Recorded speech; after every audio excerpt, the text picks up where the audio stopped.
Olha só, então ontem nós, além do blá blá blá a respeito dos fundamentos geográficos da coisa que a gente precisa para conseguir entender as estruturas que estão ali por baixo dos bancos de dados geográficos, nós falamos de alternativas de representação, né, do problema de diferenciar representação de apresentação. Então essas alternativas de representação que nós vimos estão divididas em dois grandes grupos, né? Um primeiro grupo daqueles elementos que são individualizáveis no mundo real. Cada componente pode ter a sua identidade, seus atributos, né? Eu não falei ontem explicitamente desse nome, vou aproveitar para falar ele hoje, recuperando aqui. São chamados de geoobjetos. Então, esses geoobjetos são esses individualizáveis. Então, aqui, ponto, representações de ponto, linha, polígono e rede. Tá? Esse tipo de representação, então, são geoobjetos, cada componente pode ter seus próprios atributos e tudo mais. O outro grande grupo de representações são aqueles fenômenos de variação contínua, né, que cobrem inteiramente o espaço de interesse e que, em princípio, né, na natureza, em cada ponto do espaço de interesse, a gente seria capaz de registrar um valor para aquele fenômeno, né, tipo relevo, temperatura, índice de chuva, coisas desse tipo, cobrem o espaço inteiro. Então, isso é chamado de geocampos. Como a gente não dá conta de colocar no computador a representação contendo informação sobre todos os pontos do plano, evidentemente, né, a gente então tem representações simplificadas que cobrem alguns pedaços do espaço e que dão margem para a gente interpolar e descobrir os valores nas outras posições. Então, por exemplo, ali as isolinhas, né, que só tem alguma representação em pontos de igual cota, de igual valor, a tesselação, que divide o espaço em células regulares, né, esse outro exemplo aqui, a amostragem, que tenta cobrir o espaço com pontos de coleta de amostra são coerentes com o que a gente quer coletar, a subdivisão planar, que é a divisão do plano em polígonos articulados, polígonos adjacentes entre si, e a triangulação, a rede triangular e irregular. Né? Essas outras 5 então, formas de representação são alternativas de representação como geocampos. O princípio básico é que eles cobrem o espaço todo. Né? Em qualquer uma dessas 5, eu posso escolher um ponto qualquer dentro do plano e conseguir descobrir qual o valor daquele fenômeno que está sendo representado naquele ponto. Por exemplo, aqui na triangulação. Se eu pegar um ponto qualquer no meio daqueles triângulos, como eu tenho os valores nos vértices do triângulo, eu interpolar dentro do triângulo, consigo encontrar o valor correspondente ao ponto. Vamos dizer que isso aqui estivesse representando, por exemplo, o relevo de uma região, montanhas. Eu consigo descobrir, então, a altitude, né, a cota altimétrica naquele ponto. Né, e assim também vale para as outras. Né? Agora, conforme o tipo de problema que a gente tem que resolver, nós vamos adotar, então, alternativas diferenciadas para essas formas de representação. Né? Tipicamente, as coisas que são mais comumente encontradas em bancos convencionais vão cair em categorias de geoobjetos. Né? São individualizáveis, você pode ter uma chave, você pode ter atributos, pode ter uma série de coisas, pode ter, inclusive, chaves estrangeiras, relacionamentos convencionais. Para a parte de geocampos, né, a gente teria, tipicamente, representação de fenômenos naturais, coisas que você tem que coletar na natureza na base de medições, amostragem, esse tipo de problema. Né? Então, aí, temperatura, regime de chuva, clima, uma série de parâmetros dessa natureza. Bom, essas 11 alternativas de representação, 6 para geocampo, 6 para geoobjeto, 5 para geocampo, elas foram determinadas aqui para a gente trabalhar no nível conceitual. Na modelagem de dados, a gente vai trabalhar inicialmente no nível mais conceitual e depois nós vamos gradativamente mapeando essas ideias no nível conceitual até chegar no nível de implementação lá no banco. A mesma coisa acontece nos convencionais, né? Mas aqui é um pouco mais forte, mais fácil de entender. Vocês observam, por exemplo, aqui que a tesselação é uma matriz de pontos, né? Então, quer dizer, a ideia de você ter uma superfície cobrindo a região de interesse, em cada ponto da superfície tem um valor diferente, é uma coisa mais abstrata do que você ter uma matriz de números. Essa matriz de números é o que efetivamente vai ser armazenado no banco no final, né? Mas nós vamos trabalhar inicialmente com a noção mais abstrata disso aqui. Ou, por exemplo, as isolinhas. Eu estou representando ali uma superfície de relevo. Na verdade, o que vai para o banco são sequências de vértices daquelas linhas. Ok? Então, isso, no final das contas, vai refletir no banco com uma forma mais simplificada. Então, essas 11 alternativas de representação, para a gente também encurtar uma conversa que poderia ser bem longa aqui no curso curto, as 11 alternativas elas têm que ser mapeadas para aquelas formas de representação que o gerenciador de banco de dados suporta. Tá? E, essencialmente, ele vai suportar 4 coisas: pontos, linhas, polígonos e matrizes. Só.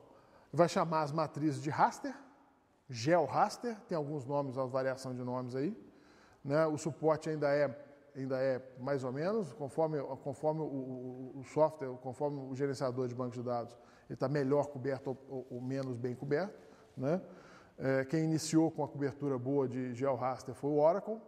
O Oracle espacial tem recursos de raster mais interessantes. E os outros pontos, linha, polígono, é mais ou menos o universal do tratamento geométrico simplificado aqui para geoprocessamento para informação geográfica. Observe só que se eu tenho pontos, linhas e polígonos, linhas e polígonos são sequências de pontos, né? A linha é uma sequência de pontos, imagina uma lista de pontos, lista de coordenadas, então você tem essa sequência, e o polígono é exatamente a mesma coisa, sendo que o último vértice coincide com o primeiro, então você fecha um ciclo e define uma área. Por que a gente não tem, por exemplo, arcos, curvas, geometrias mais sofisticadas no meio? Na verdade, é para a gente uniformizar, para a gente tornar o tratamento dessa geometria um pouco mais genérico. A gente poderia ter sequências compostas de vértices unidos por segmentos retos e, de repente, no meio um arco de círculo. Então, continua com segmentos retos. Ou uma curva spline, um negócio assim. Mas aí a representação no banco vai ser mais variada, vamos precisar de mais parâmetros. De fato, as representações em banco, definidas por padrão, hoje, elas foram definidas por um consórcio chamado OpenGIS, e as definições geométricas básicas do OpenGIS permitem sequências de vértices com interpretações diferenciadas conforme a situação, para, às vezes, você ter segmentos retos e, às vezes, segmentos curvos. Mas a maioria dos softwares de suporte, ou softwares de visualização, que acessam esses bancos, ainda não tem suporte para isso. Então, nós temos que no momento, acho que é mais prudente a gente ficar nas representações básicas, que são pontos, linhas e polígonos, os polígonos entendidos como sequências de vértices e os vértices conectados com segmentos de reta. Fim. Tá? Com isso a gente faz tudo. Como é que a gente faz então para representar uma coisa curva? A gente põe um monte de vértices e vai conectando esses vértices e faz a curva. Aproxima a curva. Ok? Então tudo que a gente está coletando aí, os processos de coleta e transformação dos dados, vão produzir os dados dessa maneira. Bom, então, geoobjetos, geocampos, geoobjetos especializados, pontos, linhas, polígonos e redes, né? Pontos vão ser mapeados no nível físico para pontos, é a mesma coisa, linhas também, polígonos também, para as suas representações físicas são equivalentes às conceituais. As redes, os nós viram pontos, mas eles têm um papel de conexão entre os arcos, então tem mais alguma coisa nas estruturas de nós, quando a gente mapeia isso para o banco. Os arcos, mesma coisa, vão ter comportamento como linhas, mas vão ter também conexão entre pontos. E as representações de geocampo vão variar de acordo com a característica delas, né? As isolinhas são representadas com conjuntos de linhas, a tesselação com matrizes, as amostras com conjuntos de pontos, sempre necessariamente o ponto associado a alguma grandeza que é medida naquela localização, por exemplo, temperatura. A subdivisão planar são polígonos, mas estão sujeitos a uma restrição de integridade pesada aqui. Um polígono não pode superpor o outro, não pode ter espaço entre um polígono e outro. Né? Então, essas coisas viram restrições de integridade no banco no final, e a representação geométrica cai em polígonos normais. E a triangulação, os triângulos também não se superpõem, né? Não tem espaço entre os triângulos também, então tem também um conjunto de restrições que se aplica a isso. Então, no final, a gente mapeia as noções conceituais dessas 11 representações para 4, basicamente no nível físico, acompanhadas de atributos descritivos importantes, no caso, por exemplo, dos geocampos, que dão o valor do fenômeno em cada objeto daqueles, em cada ponto daqueles, acompanhado de restrições de integridade espaciais, para fazer com que o comportamento deles no banco seja correspondente ao que a gente espera no conceitual, né? E aí complementado com a informação de atributos que vai fazer parte do projeto, né? O processo de projeto, então, vai pegar primeiro uma visão conceitual, escolher essas representações entre as 11, fazer um diagrama de classes, estabelecer os relacionamentos mais sofisticados, do jeito que eu tinha mostrado ontem, e depois a gente tem um processo de gradualmente mapeando isso para um projeto lógico e, finalmente, para um projeto físico para implementação no banco. Então, vamos matar esse processo de mapeamento aqui para economizar tempo, né? Isso requer um pouco mais de tempo, isso usa na disciplina de banco de dados geográfico que eu ministro aqui, esse negócio dá mais ou menos 1 mês e meio, a parte de projeto de banco, né? Tudo bem. Outro ponto que nós verificamos ontem foi essa discussão de topologia. Eu vou voltar nesses relacionamentos espaciais aqui topológicos, só para recuperar, né? No final do estudo inicial aqui de relacionamentos espaciais, nós determinamos esses 8 aí como básicos, né? Com os nomes convencionados, mas vimos logo em seguida também que os 8 acabam não sendo suficientes para cobrir todas as situações. Então, no nível conceitual, essa ideia da matriz de 4 interseções, a definição desses relacionamentos espaciais é um clássico já dessa área. Eu vou entender como é que esse negócio funciona, e esses nomes foram padronizados pelo consórcio OpenGIS nas definições geométricas que eles propuseram. Então, isso se refletiu num padrão para as extensões SQL dos bancos de dados espaciais, eles vão aparecer como funções nos bancos que nós vamos olhar a partir de agora, né? Esses nomezinhos aqui vão fazer parte. Tem uma coisa um pouco mais detalhada e avançada em relação a isso, eu vou mostrar para vocês mais adiante um pouquinho, como é que esse negócio da matriz de 4 interseções evoluiu para 9 interseções, falei rapidamente ontem, né? E a matriz de 9 interseções tem um outro detalhe a mais naquilo que está sendo implementado nos bancos atuais.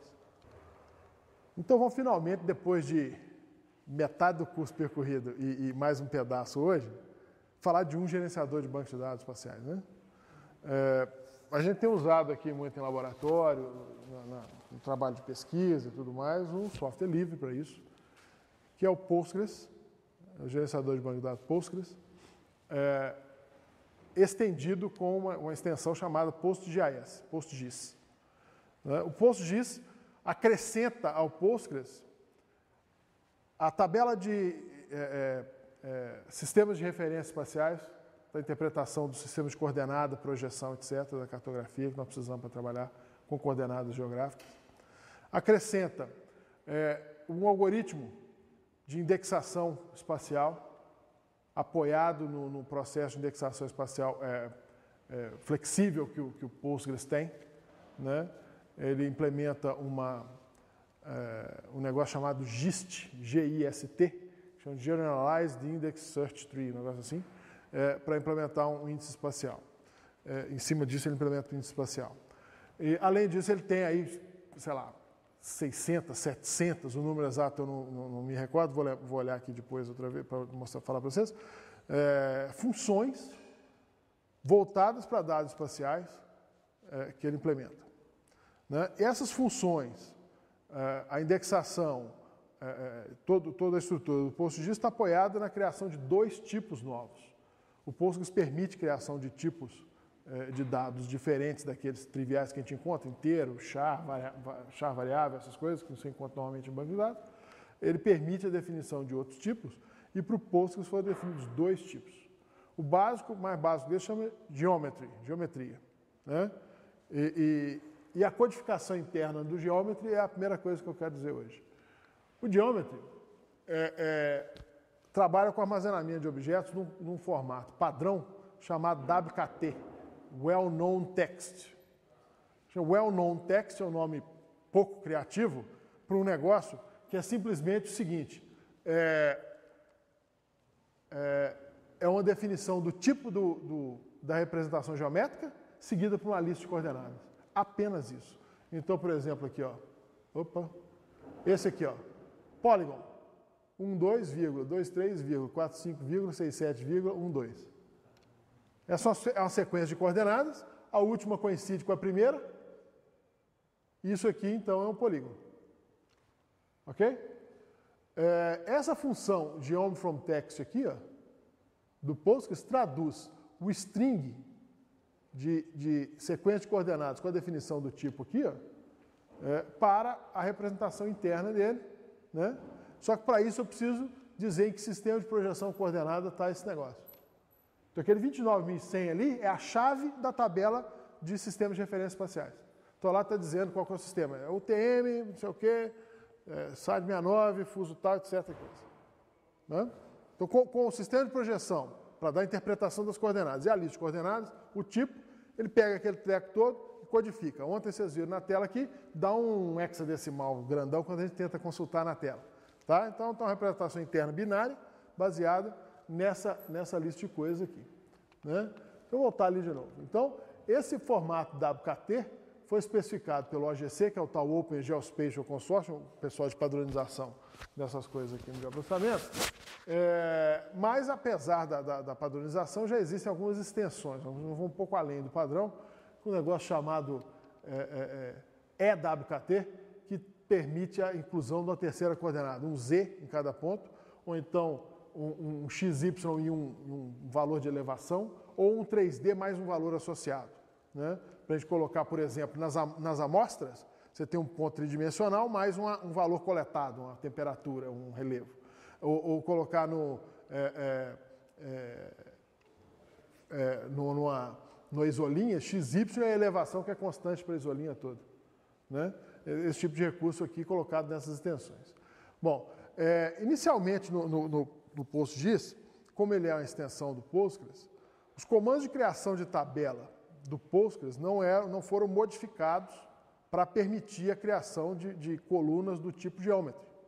Então a gente tem que criar a tabela com os atributos normais e depois fazer um comando meio gambiarra para adicionar a coluna geométrica. Né? Então assim, ó, você primeiro cria a tabela, create table município, identificador, nome, etc. Ok, atributos normais. Depois você roda um negócio desse, select, funçãozinha do PostGIS, add geometry column, um select que manda ele adicionar a coluna, muito esquisito, né? Aí acrescentar a coluna geométrica, você dá o nome da tabela, o nome da coluna, esse -1 aqui no meu exemplo está como onde entraria o sistema de referência espacial válido para a coluna inteira. Já tem um toque a respeito disso aqui, uma observação a respeito disso. O tipo de objeto para ser encontrado na coluna e o número de dimensões. 2 dimensões, 2D. O detalhe é o seguinte, pela representação WKT e pelos padrões da OGC, nada obriga o banco de dados a fazer com que uma tabela só tenha, por exemplo, linhas. Ou só tenha, por exemplo, polígonos. Você pode ter uma tabela com coisas misturadas. Uma entrada da tabela, uma linha da tabela pode ser ponto, outra entrada pode ser polígono, pode embaralhar esse negócio. Tá? Outra coisa, ninguém obriga também a todos os objetos que estão na mesma tabela ter o mesmo sistema de projeção. Cada um pode ter o seu. Tá certo? Agora, se for tudo uniformizado, eu acho que você, sem precisar de entrar em muito detalhe de implementação, dá para imaginar que você possa ter alguma otimização com isso, ganhar algum tempo com isso. Então, as informações de sistema de projeção, se elas forem válidas para a tabela toda, o sistema de projeção e o tipo de representação aqui, ó, o Postgres coloca numa tabelinha auxiliar de metadados. chama de Geometry Columns. Então, no Geometry Columns, ele diz, a tabela tal tem uma coluna geométrica chamada Geom, e ela é do tipo line string, e ela é projeção tal. Tá? Então, conforme a aplicação, ele pode consultar aquilo ali e usar aquilo ali direto e não ter que olhar em cada objeto qual é a representação na hora de, por exemplo, colocar na tela. Vai ganhar algum tempo com relação a isso. Né? Esse select aqui é muito doido, né? Você vê que não tem nem from, né? Não tem nem from. Esquisitíssimo esse negócio. É uma gambiarra para acrescentar a coluna, só para forçar a execução do add geometry column. Como é que sabe qual tabela? Está dentro do comando do add geometry column aqui. Tabela Munique. Entendeu? Muito doido. Bom, mais para frente eu vou falar com vocês do outro tipo de dado geográfico que ele permite, que foi criado posteriormente, chama Geography. Então, para criar agora dados Geography, já se permite fazer o Create Table com o Geography embutido lá. Já evoluiu um pouco em relação a isso. Esse aqui foi o primeiro approach deles.